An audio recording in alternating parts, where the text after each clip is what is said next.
Hi, everyone. Thanks for listening. We're just going to give it a couple of minutes to let more folks join. If everybody could mute their mics, please, that would be great.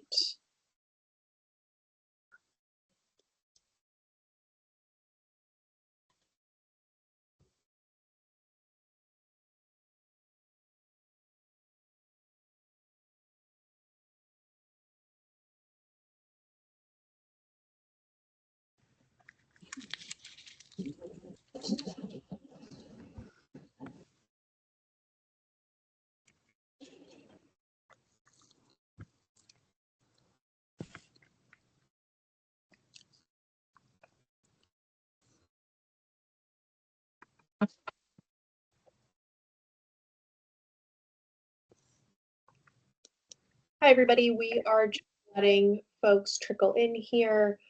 We've got over 75 people registered, so we want to give folks some time to hop on. If you could just make sure to mute your mics, please, while we get started.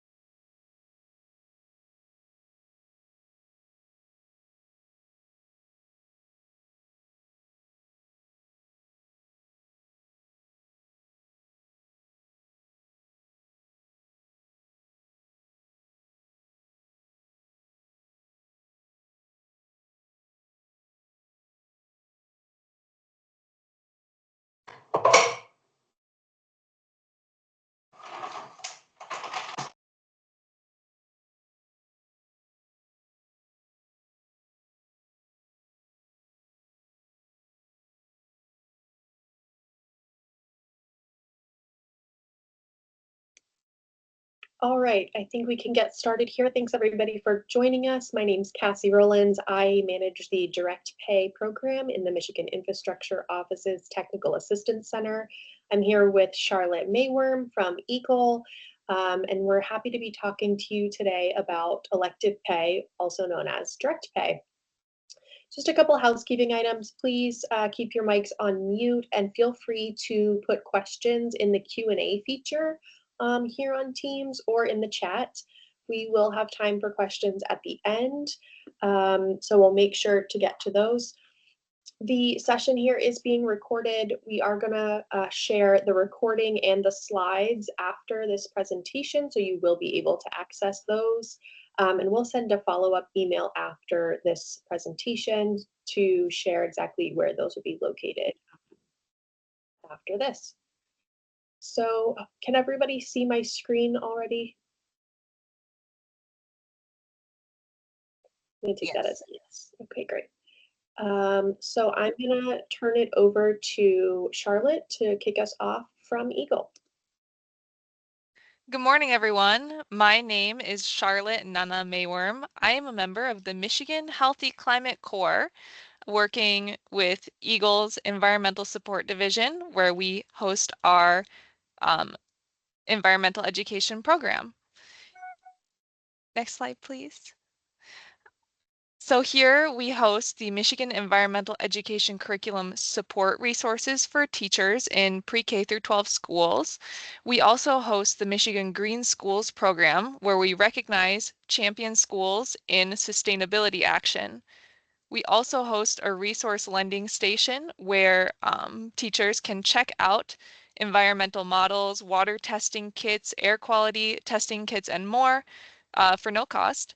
And we also have a library of YouTube videos where you can learn about the environment and then also how to use our resource lending station materials. It's very great work. And we see this opportunity to support sustainable schools in Michigan to fund their projects with elective pay. So I'm very happy to be joining the MIO here today. Thank you. One last thing, I wanted to talk to you all about the Michigan Sustainability Summit. This is a yearly event. This year it's being hosted at the MSU STEM Teaching and Learning Facility. And at this event, we get to teach public school students about sustainable career paths and the environment and more. It's very interactive and very exciting. And then we also get to honor these schools that were recognized as green schools. So if you'd like to learn about these opportunities and much more, I will be pasting a link in the chat to the Eagle Classroom resources. Thank you. Thanks so much, Charlotte. All right, so I'm going to get into the introduction to elective pay or direct pay for schools. Again, I'm Cassie Rowlands. I am with the Michigan Infrastructure Office's Technical Assistance Center. Just a reminder to folks just joining now, please put your mics on mute. Feel free to put questions in the chat and in the Q&A function, and we will get to those in a little bit. I'm going to provide a little bit of information about our office, the MyOTAC. I'm going to give an overview of elective pay and the relevant credits that schools can use to get money back for their clean energy investments. I'm going to talk about grading funds because using grants and other types of funding do have some restrictions when being paired with elective pay. I'm going to go through a couple examples. I'm going to talk about some best practices, and then I'm going to talk about some resources that the MyOTAC has on elective pay before we get into a Q&A and a little bit of information also from Michigan States. This is a disclaimer just to say that we as the state of Michigan do not provide tax advice. I'm going to be talking to you today about tax credits, filing a tax return, and those really are not things that we as state employees are advising you or giving professional advice on. However, we have contracted with an accounting firm, and the Michigan Infrastructure Office is offering free accounting services to help file for elective pay projects that were placed in service in 2024. So if you have projects that you placed in service and that you are looking to claim these tax credits for in the next couple of months, please do feel free to check out our application for those services. Again, I will be sharing these slides, so you can click through these links. It is also linked to on our pay website, which I'll share more information about in a bit. So who are we, the MyOTAC? As I mentioned, we're the Technical Assistance Center. We are a hub for technical assistance across the state of Michigan. We really have the objective of bringing federal funds back to the state of Michigan, specifically to communities across the state. We have 4 different support services. We have grant identification services, grant writing services. We provide matching funds if your federal grants require matching funds, and we support elective pay entities. We also are working to coordinate the technical assistance offerings across the state of Michigan. So working with partners like Eagle here and others to centralize and coordinate that. Just a little bit about what we've done to date. You can check out the TAC website and see this map where we have helped 55 projects just in 2024 alone. We've provided over $6 million in match funds, and we've supported projects valued at almost $68 million across the state. So encourage you to take a look at our website, and beyond elective pay that I'm going to talk about here, check out our other support services around grants and other funding. So we're here to talk about elective pay, also called direct pay. The terms are used interchangeably. If you're going to be looking on the IRS website, I've linked to it a number of times throughout this presentation. They refer to it as elective pay. That's the official term. Direct pay is used more colloquially because the result here after claiming these tax credits is a direct payment in the form of a check to your organization or your school. So, as I'm sure you know, historically, tax-exempt entities like public school districts have no federal tax liability and don't submit tax returns each year. But as of 2022, with the passage of the Inflation Reduction Act, this new mechanism, elective pay, allows you to do exactly that, claim those tax credits for clean energy investments that your school has made. You can combine these tax credits with unrestricted grants, loans, and other types of funding. So I know a lot of schools have received grants for things like electric school buses and maybe other types of investments. I'm going to talk about how you can combine those here with the tax credits to make sure you're maximizing the use of federal dollars for these investments. Depending on the tax credit and the type of project that you're placing in service, these tax credits can cover a large portion of your project costs. And they're also uncapped and generally not competitive. So that means you can claim these tax credits for as many projects you place in service. There's no cap on the number of projects you can claim credits for.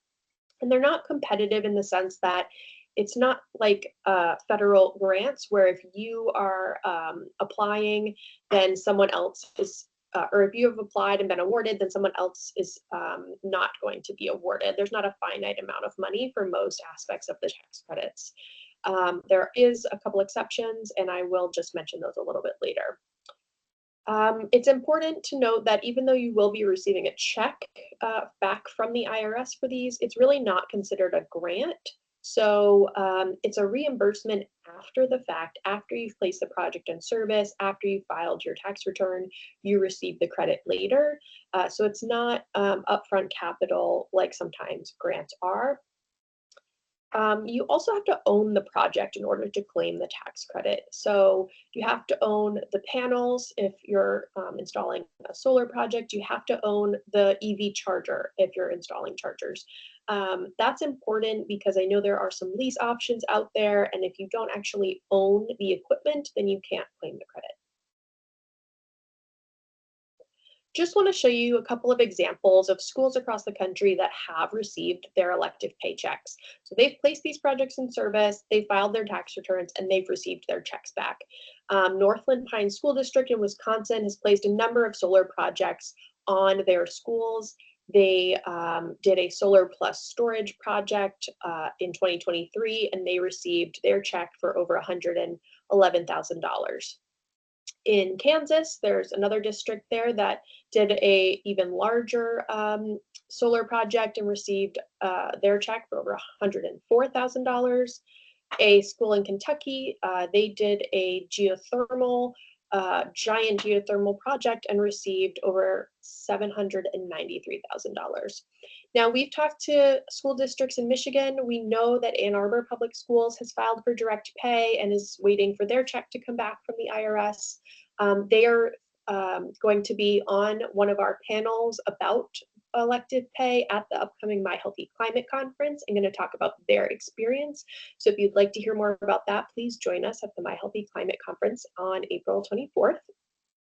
I've put a link here to Undaunted K-12's website. They have a database and a map where you can go and look at success stories of school districts across the country that have invested in clean energy and have filed for elective pay, some of which have already received their checks. Like I said, this is a new mechanism, and so entities that actually filed for direct pay for 2023 projects are just receiving their checks now. And I'll get into the timing a little bit later, but just wanted to put a couple of examples in front of you of school districts that have successfully already gone through this process and seen their returns. So we're talking here about tax-exempt entities. This is a wide range of entities that are now suddenly able to claim these tax credits and had never been able to before. State governments, local and tribal governments are all eligible. The state of Michigan has filed for elective pay and received its check back for the solar projects that it installed on its state land.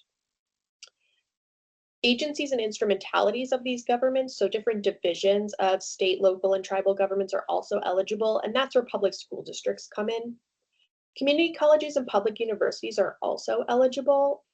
So are nonprofit organizations. I've been contacted by a couple of faith-based schools that are nonprofits, and they also qualify. Rural co-ops, houses of worship also qualify. So just if these are entities in your networks and in your orbit that are investing in clean energy, this might just be something to mention to them. If there are any questions about eligibility, there is statutory language there at the bottom and more information on the IRS website. Their FAQ is very helpful on eligibility if you have any questions about your organization's status. So the types of investments here that can be used with elective pay and that can claim these tax credits vary.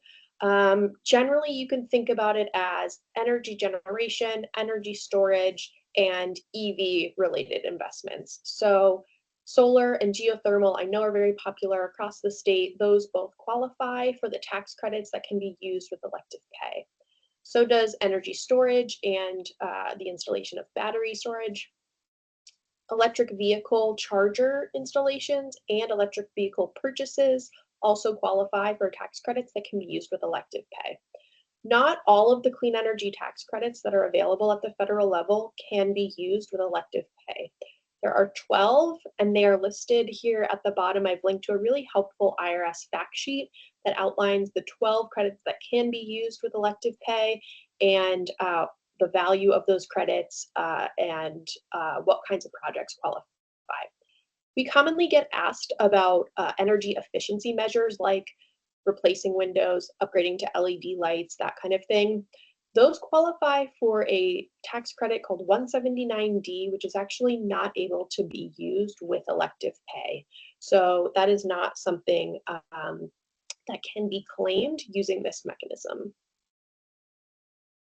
In terms of process, there are 4 really key milestones here. I've mentioned a couple of them, but first you have to place the project in service before you really start down this filing process.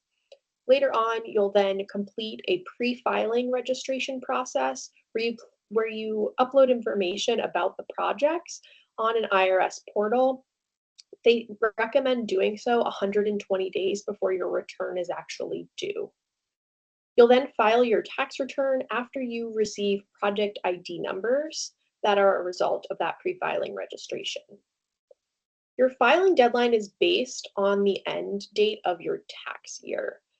So typically, your tax year ends and you have to file by the 15th day of the 5th month following that. So if your tax year is equal to your calendar year, say it ends on December 31st, then the deadline is May 15th to file that return. That means walking backwards 120 days from that, the IRS recommends completing the pre-filing registration by January 15th. That's not something most folks actually meet that full 120 days before filing. It is a recommendation, and just in working with a number of townships that we have worked with at the TAC, we are seeing completing pre-filing registration and getting their ID numbers more quickly than 120 days. Once you filed your tax return, the IRS has said that you can expect to receive your check around 45 days after the filing. In reality, we're actually seeing it take a couple of months before entities are actually seeing their checks. A little bit more details about the process here. We just really recommend making sure that throughout this process, you're taking a look at the projects, ensuring that you're claiming the correct tax credit, making sure you're pulling together project data, employer identification number, a lot of documentation that you're going to need to support the filing that you're making. These are tax filings. The IRS can audit you. So just like I've mentioned here in number 3, you're going to want to make sure you've compiled all of this information and all of the documents to be able to support that in the case of an audit. So talking a little bit about how tax credits are valued and calculated. Like I said, there are 12 tax credits that can be used here with elective pay. The value really varies based on the type of credit you're claiming. So I'll go into depth about the top 3 tax credits that are typically claimed by elective pay eligible entities.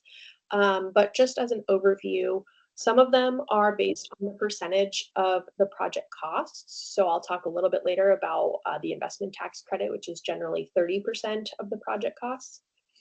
Some credits are based on the amount of energy that you generate. So the production tax credit, for example, is based on, it provides a price per amount of energy produced, and that one is allocated over time as you continue producing a certain amount of energy. Then for electric vehicle purchases, you have to do a 3-step assessment to find out the amount for the specific make and model that you're purchasing. The actual amount that you are going to receive is based on which of these credits you're claiming. It can be based on the size of the project and whether certain requirements are met. I'll talk a little bit about the labor rules and requirements that affect how much you can receive back for your credit. And then whether the project qualifies for bonus credits that are also available to be stacked on top of the base credits, which I'll get into in a bit. Um, The investment tax credit is one that's really popular and that I'm going to use in some examples later. That one and others that equal the percent of project costs require you to determine which costs are eligible costs. Usually it's the price of the equipment and installation, but there are always certain line items in different invoices that you might want to just check with your accountant are actually eligible costs. Generally, smaller projects less than 1 megawatt are simpler to calculate the tax credits for, and I'll talk about why that is in just a minute. For most school projects using solar, for example, they're typically under 1 megawatt if you're thinking about rooftop solar. I know there are some exceptions. I know there was a really large project in Virginia that was done that was actually rooftop solar over a very large complex and was over 1 megawatt. But generally you're going to be under that threshold. So like I said, I'm going to go into the top 3 tax credits that are most popular with elective pay entities. The first one being the commercial clean vehicle credit. So this is when you're purchasing electric, plug-in hybrid, or fuel cell vehicles. This credit is available for passenger and larger vehicles and has a maximum amount of either $7,500 for passenger vehicles or $40,000 for larger vehicles. You have to do a 3-step assessment to see what amount of credit your vehicle is eligible for. So I'm going to walk through that now. The 3-step assessment is based on these factors here. The maximum credit that I just mentioned, $7,500 for passenger vehicles or $40,000 for larger vehicles like electric buses or fire trucks. The second factor is you're looking at 15% of the purchase price for a plug-in hybrid or 30% of the purchase price for fully electric or fuel cell vehicles. And then you're looking at what the Department of Energy puts out as the incremental cost of the vehicle for the year that you placed it in service. So for 2024 vehicles, that is $7,000 for compact plug-in hybrid vehicles, $7,500 for all other street electric vehicles, except for those that are much larger, 14,000 pounds and over, and then the $40,000 for those larger vehicles. You're going to look at all of these different assessments for the vehicle that you're purchasing, and then you choose the lowest one, and that's the price of your credit. So for example, a lot of fire departments have chosen to purchase the Ford F-150 Lightning. I'm just going to use that here as this simple example. The price, just for argument's sake here, is $63,000. The maximum credit for this type of vehicle is $7,500. If we look at what 30% of the purchase price is, that's $18,900. And at step 3, looking at the incremental cost of this vehicle, according to the Department of Energy, that is $7,500. So we have those 3 credit amounts, looking at which is the smallest one, $7,500. That's the amount of the credit for that vehicle. A couple of things to know before you actually go and purchase any vehicles for your school. You want to check with the dealer and manufacturer that the vehicle you're purchasing actually qualifies for the credit. They should be able to tell you that, and you'll want to get it in writing for documentation purposes when you actually go to file. The credit amount can be taken off the purchase price at the time of purchase at the dealership. Some dealers are not as familiar with making that happen. Just make sure to talk to them about, eligibility using elective pay. There's no limit on the number of vehicles that you can claim. So you can claim this credit for 1 vehicle that you're purchasing or 100 vehicles. There is no limit on the number. And finally, I know a lot of schools actually lease their vehicles from a third-party operator. The IRS, in some cases, views these leases as a sale for tax purposes. Lawyers for Good Government is a really fantastic resource for all things elective pay, and you can check out this note on their website that describes the conditions under which a lease is actually seen as a sale. And so definitely take a look at that note and make sure to talk with your fleet operator. They will be able to help you out when you're making that determination. The second tax credit that is very popular with elective pay entities is the EV charging infrastructure tax credit. This one also can be used with things like other alternative fuels, but most popular is really using this for electric vehicle charging.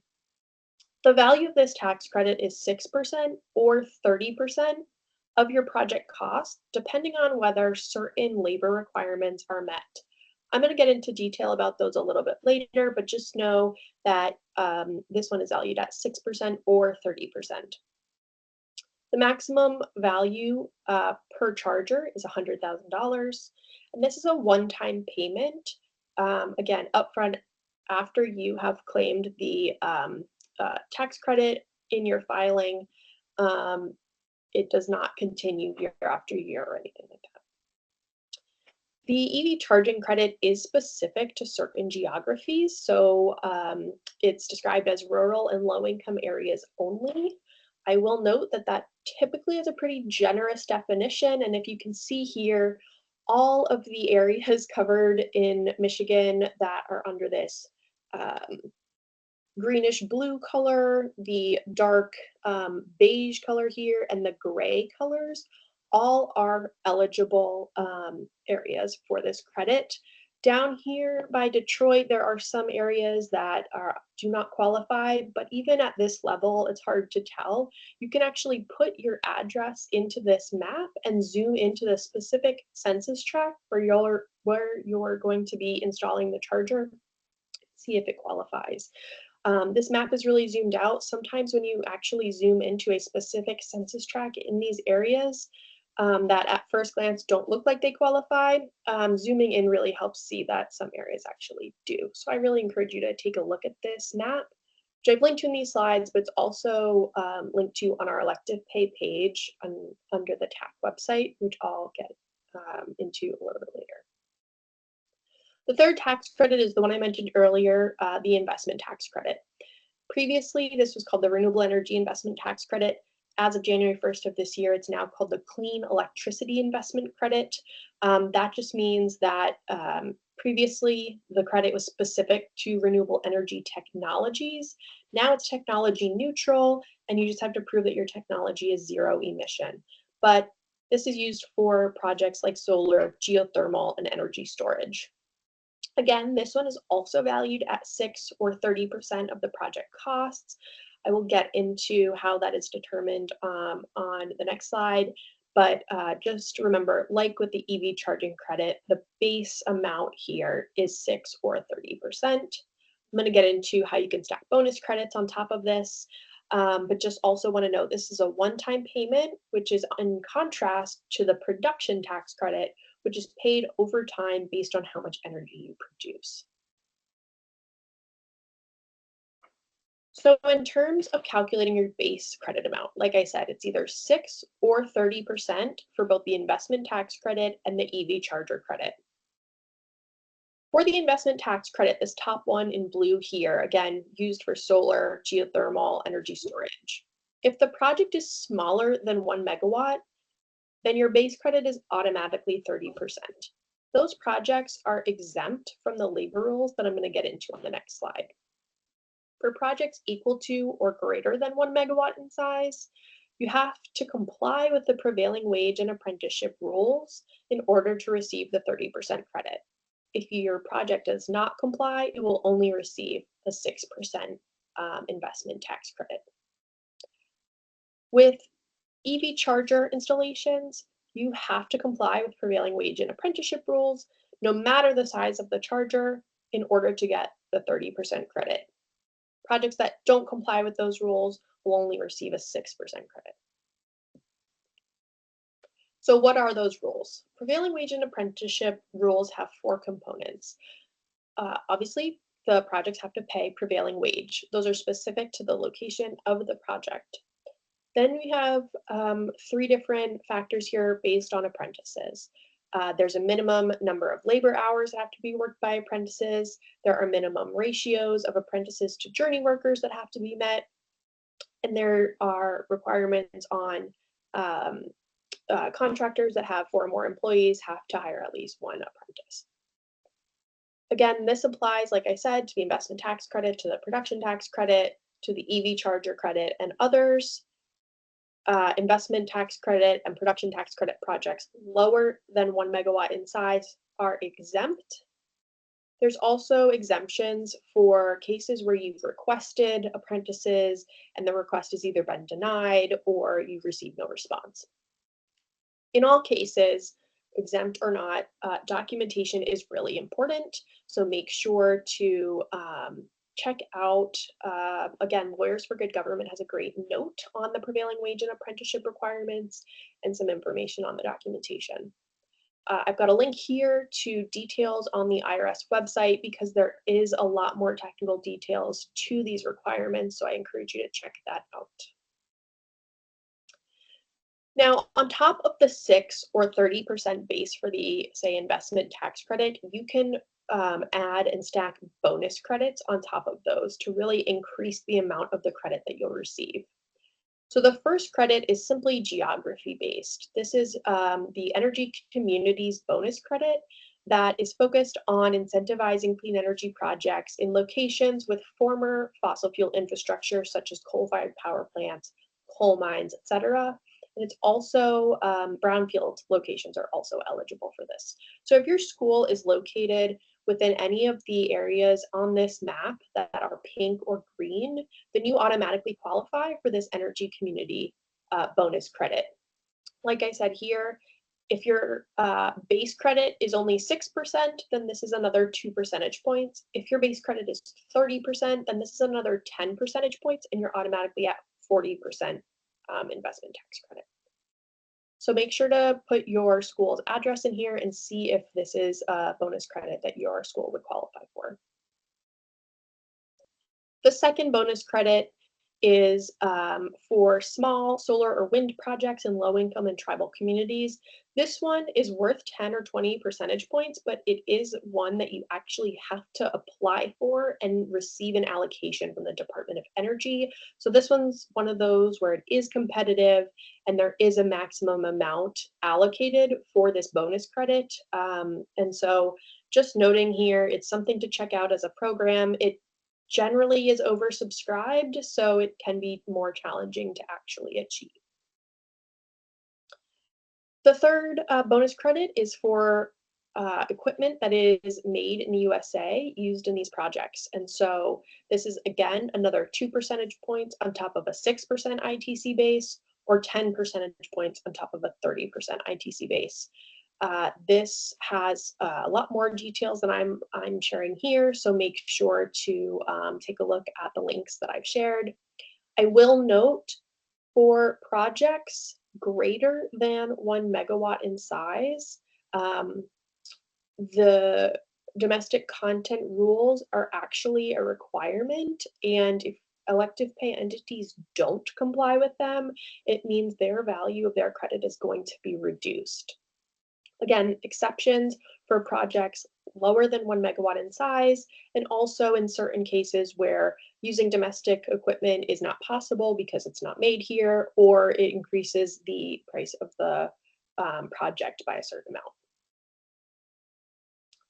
Finally, a point here on braiding funds. So grants and tax-exempt bonds can be combined with the tax credits, but they each have their own restrictions. So grant funds and tax credits together cannot exceed 100% of the project cost. So if your school has received a grant, say for 70% of a solar project, and your project is eligible for, say, a 40% investment tax credit, when you complete your tax filing, you're going to have to report how you've paid for the project. the IRS will see that that 70% plus a 40% tax credit your school is eligible for would actually exceed 100% of the project cost, and they're going to cut the amount of the tax credit that you receive so that you only receive a 30% credit combined with that 70% grant to cover 100% of the project costs. With tax-exempt bond restrictions, any tax-exempt bonds used to finance a project will trigger a haircut in the amount of the tax credit. That haircut is usually equal to the percent of the project that's financed with tax-exempt bonds, but is maxed out at 15%. So if you use tax-exempt bonds to finance 10% of a project, the IRS is going to cut the tax credit by 10%. If you use tax-exempt bonds to finance 40% of a project, they're only going to cut the tax credit amount by 15%. Just running through a couple examples here to hopefully make this a little more concrete. If a public school district decides to explore clean energy options, obviously, as I mentioned before, public school districts are eligible entities.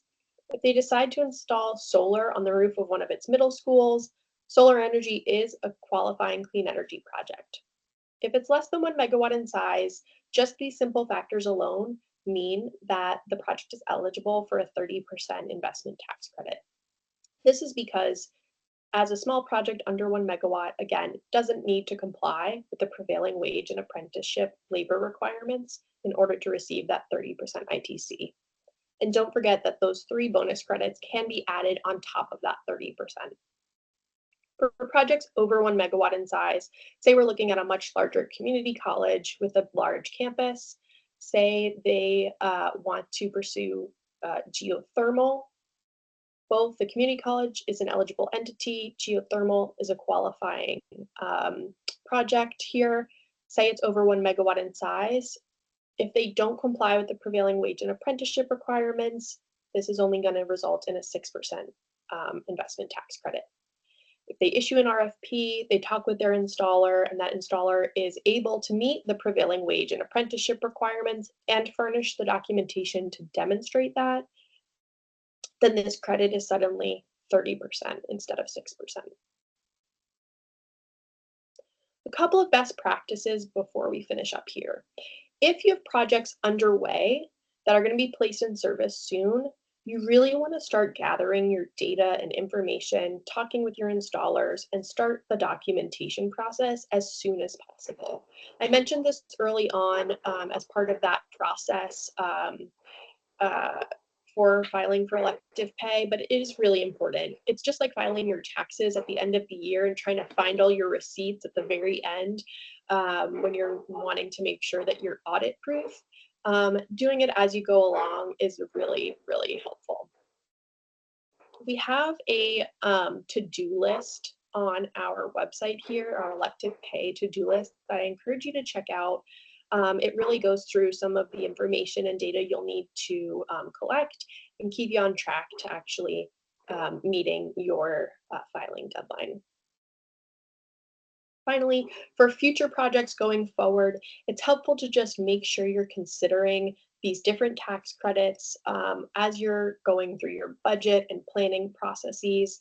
You want to make sure that you're familiar with the 12 tax credits that can be used with elective pay and matching up your investments with these relevant tax credits.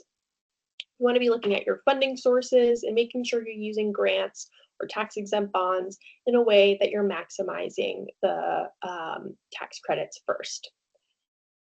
You want to also take a look at your procurement documents. Try and seek out contractors that are willing and able to meet the labor requirements or the domestic content requirements so that you're getting the maximum credit possible. Another plug for Lawyers for Good Government, they have some sample RFP language on their website that actually does exactly that. Again, about fleet purchases and electric vehicles, make sure you're checking eligibility of the vehicles, calculating your credit amount, and comparing that to other options that might not be eligible for the tax credits. And finally, look for organizations or other school districts that have successfully used elective pay. As I mentioned, City of Ann Arbor Public Schools is going to be on our panel on direct pay at the MyLB Climate Conference coming up. We also are looking for other school districts that have successfully used elective pay in the state, so we can hopefully share information and help you with some peer-to-peer learning. The MyOTAC has an entire website on elective pay. We have fact sheets, we have resources and links to the IRS website and the different maps that I showed. We have webinars, we have office hours that we have recorded and that are available on the website. We've got an FAQ section as well. I mentioned the accounting services application that is open for those that place projects in service in 2024. If that is you and you are looking to file for elective pay but need accounting support, please check that out and submit your application as soon as possible. We also are willing to talk with you one-on-one and help troubleshoot if you're running into issues with the pre-filing registration process or other issues with elective pay. So feel free to send us a note there at our email. And you can sign up to our newsletters where we send out the latest updates on elective pay.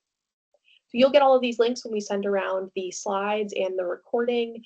I will now just splash some contact information on the screen. Of course, you'll get that as well when I send out the information. I am going to turn it over to folks from Michigan Saves who are able to just share a little bit about their bridge loan program relating to direct pay. And they are going to be able to talk to you about that in just a second. So I think Kevin just joined. Kevin, are you able to share your slide? Yes. Thank you, Cassie. Did I join right at the exact right moment? Wow. Well, thanks. Let me share my screen. We'll pretend that we planned. Can you see this? Yep, perfect. Okay. And is it in presentation mode? Okay, great. So I'm also here with the Chief Program Officer of Michigan Saves, Martha Campbell. And so we just have one slide and happy to go into questions pretty quickly at Cassie's discretion.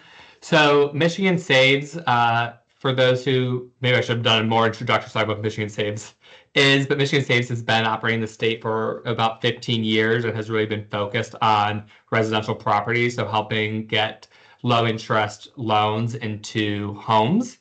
But in the past couple years has expanded into larger projects.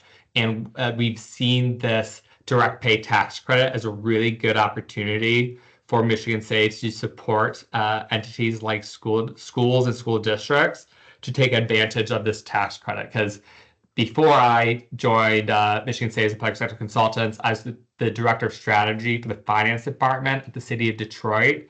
And I know that in that entity, we thought these tax credits, they were an exciting opportunity, but difficult to budget for and manage our cash flows. And so it was a question of, did we want to take the risk of paying for the entire project up front and then waiting to get the tax credit, or do we want to find another solution? So Michigan Saves is offering a solution if your school has the same concerns. And what we can do is offer you a low interest rate bridge financing loan in which Michigan Saves would actually pay you for the tax credit and give you that capital now, and then charge you a rate of 3.99%, which is very low. And then you would just pay us back once you receive that tax credit. And so we expect the tax credits to take maybe, I don't know what Cassie's experience is, like 4 to 6 months after you submit your application. But of course, your application's due 4.5 months after your fiscal year end. Your project may have been completed earlier that year. So it can take maybe up to 2 years from when you need that cash to when you're going to receive the tax credit. So you can read the slide, and like I said, I'm happy to answer more questions, but broadly, we really want to use this bridge financing to to fill that gap for you so that you can pursue projects that are eligible for the investment tax credit. We can provide these to all types of direct pay eligible borrowers, including schools. These projects could be for rooftop solar, ground-mounted solar, energy storage, geothermal solutions. We're seeing a lot of interest in geothermal, and we're very excited if anyone's working on those projects. Here we have the loan amount up to $250,000, but if you have larger projects, I'd still encourage you to reach out because we have additional funding sources that could potentially be for larger amounts. Interest rates up to 3.99%, and then it's a pretty simple application. So, Martha, is there anything you'd want to add before we turn back over to Cassie? No, I think you covered the highlights, and this is just really to help, different organizations be able to start executing on projects because, it's a long time to wait to have to get your tax credit reimbursement to be able to start initiating a project. And that's the goal here, to fill out your capital stack. Mm-hmm. Great. Thanks, Kevin. Thanks, Martha, for sharing that info. So I see we had one question in the chat, and others can feel free to raise hands or add more questions as well. The first one we had is, what is the probability that the Trump administration will cancel this tax credit rebate for governmental units like school districts? So it's important to note that the tax credits are not appropriated funds. So a lot of the grant programs and other programs that you've seen out there that are being paused or delayed or frozen, those fall under the appropriated funds category in the federal budget. Tax credits are a separate category altogether. So those are not frozen. As I said, the state of Michigan received its direct pay check just a couple weeks ago. We have been working with other townships that have done their pre-filing registration and received their project ID numbers in just a couple weeks after that. So these different processes are moving forward for direct pay. I can't speak to the probability and kind of the future here, just like I'm not an accountant who can advise you on completing your tax forms necessarily. I also don't have a crystal ball. So that's just something we encourage you to follow, and we'll make sure to share the latest information, any changes on the tax website on elective pay. Any other questions while we have folks here?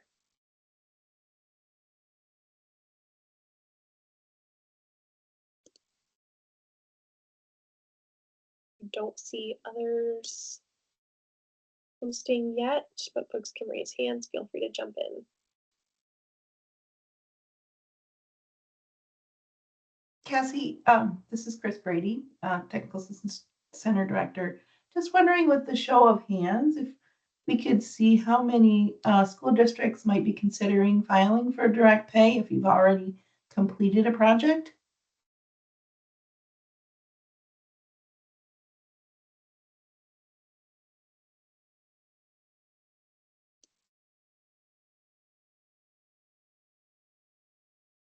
I'm not seeing too many hands raised, so maybe this is something folks are going to be considering for future projects, which is great too. Mm-hmm. David, it looks like you had a question.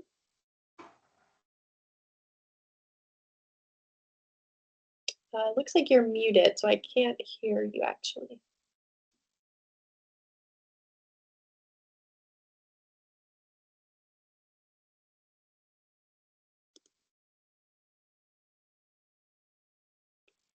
Maybe you could type your question into the chat since we still looks like you're on mute.